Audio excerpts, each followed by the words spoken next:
Renata, how long have you lived on the farm? I have lived on this farm for 2 years.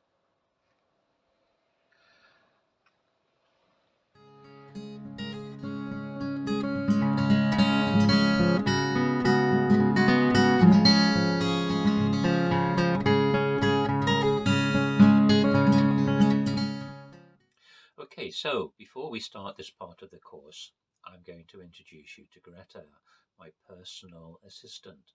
She will be doing all of the translations for us during the rest of this course. So, say hello, Greta. Hello, my name is Greta. I look forward to working with you. So, on my right, you can see a list of tenses that we're going to study, the perfect tenses, and welcome back to Greta. She's going to help us with the translations. Então, à minha direita, você pode ver uma lista de tempos em que estudaremos os tempos perfeitos e bem-vindo. Ela nos ajudará com as traduções. Okay, so here we are. Let's have a look at the first tense, the present perfect. On my right here, you can see a diagram. You'll notice on the diagram, we have the simple past and the present perfect. They're very similar, actually, because although it's called the present perfect, the action happens in the past. Let me give you an example. So simple past.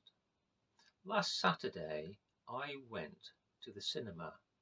Went is the past of go. That is a simple past sentence. We can also express the same idea in the present perfect. For example, my wife and I have been to the cinema. Now the difference is, in the simple past, it tells you when, last Saturday.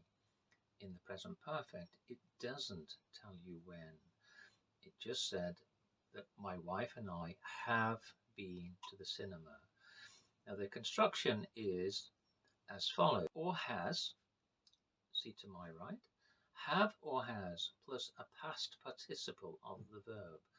Now I'm sure you'll remember that a verb in English has three parts: the present, the past, and the past participle, the third form of the verb. So I have, you have, we have, they have, he, she, it has. So he has been to the cinema. We have been to the cinema. Renata, has the mail arrived yet? Yes, the postman has arrived. Here's your mail. Thank you. Okay, before we go and have a look at Renata giving us some examples, the present perfect has another use to, and that is where an action started in the past is still continuing now and may or probably will continue into the future. Let me give you an example. I have studied English all my life. Have studied English all my life means that I started to study in the past, doesn't tell you when. I'm still studying English now, and it's not clear, but I may continue studying into the future. So the present perfect actually has two uses. An action that happened in the past that has finished, but doesn't tell you when, use one, and use two, an action that started in the past, doesn't tell you when, is continuing to now, to the present, and may continue into the future. So let's have a look at some examples with Renata. Renata, how long have you studied English? I have studied English since I was 30 years old.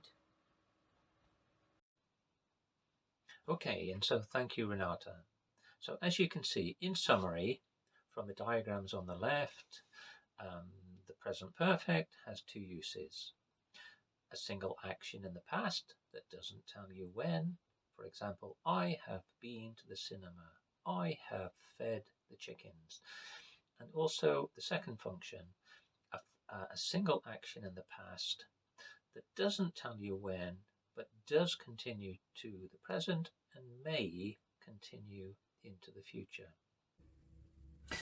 Okay, so that's the present perfect finished. So let's now move on to the past perfect. Ok, então esse é o presente perfect finished. Então, vamos agora passar para o passado perfeito.